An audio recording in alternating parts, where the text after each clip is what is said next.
Welcome to Healing Powers TV. I'm the host, Laura Powers, and I'm so pleased today to have animal communicator Rhianna Gray with us.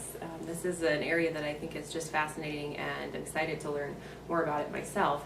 So I'd like if you could just talk a little bit about what is animal communication and how it works.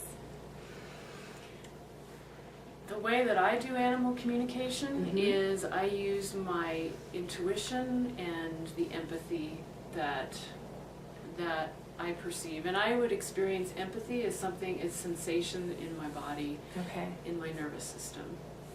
And I do feel the animal's physical sensations in my physical body.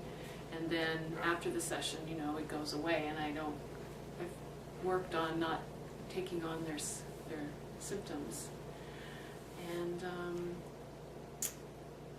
the intuitive part comes through various ways. It can come through hearing, it can come through seeing, like a dog's history before it came to its current person may unfold like a movie.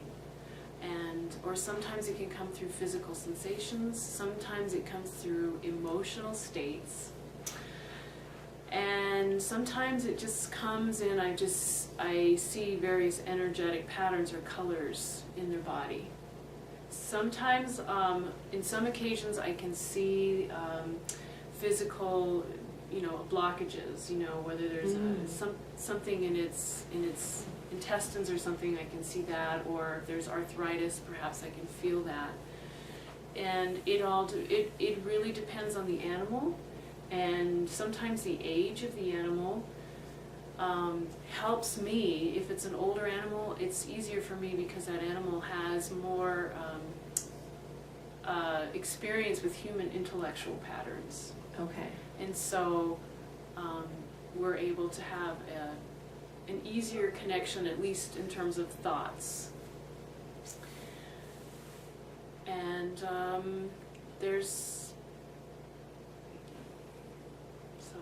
help. No, that's great. So it sounds like it works through a lot of different kind of avenues: sight, visualization, sound, kind of feeling it sometimes yourself. Okay. And how did you realize you had this gift, or when did you realize that this is something that you could do? Because I would imagine that that's I don't know, kind of a strange thing to realize. It started when I had to euthanize my beloved kitty cat in '97. This was a long time ago, and she had a pretty bad illness. And when it came time to euthanize her, I had an experience. And I knew exactly the moment that she passed, because it was like I went all the way up to the door with her. The door into, as she was leaving her body into the next. And knew exactly when that happened. And shortly thereafter, the vet with whom I'd been working, it was Dave McCluggage in Longmont, he was a holistic vet, asked me to work in his office as an assistant. And I started working in the office and started perceiving things.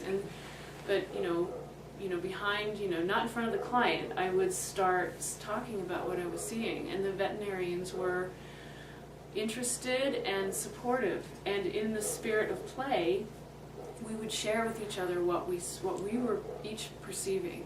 And I discovered that yes, there is some correlation between what I'm perceiving and what the vets are seeing from their medical perspective or from the perspective of traditional Chinese medicine. And we just kept playing with it, and soon the vets started talking about me to the clients, and they started scheduling appointments with me as well as the vet. And so that's how it got started. Oh, that's fascinating. So it wasn't like you set out to do this, it sounds like it just kind of happened rather organically. Yeah, it happened to me. Okay, interesting. Well, that brings me to the next question, which is, what kinds of issues do people ask you to help with? Like, what brings someone to contact you as an animal communicator?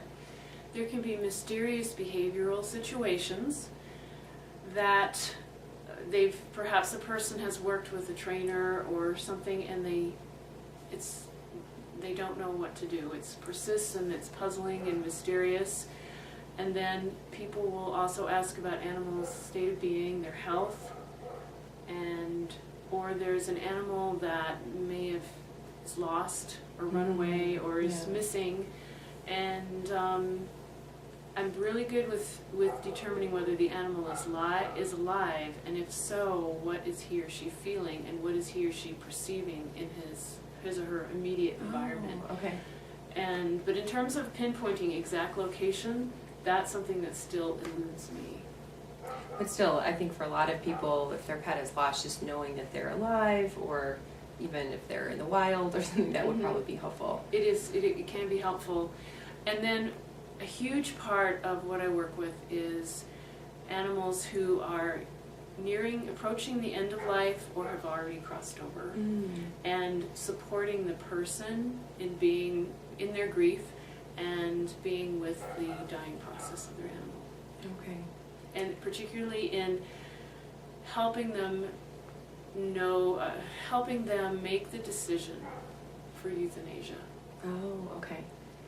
And guiding them in how to make that decision. Probably communicating that maybe the pet is ready to make that transition, something like that. That's a big part of it, is consulting with the animal. Mm-hmm. Yeah, I think because that's what causes a lot of heartache for pet owners, is feeling like, well, my pet's in pain, but that's a big decision to make for another creature. So knowing where that animal is coming from, I'm sure, is very helpful.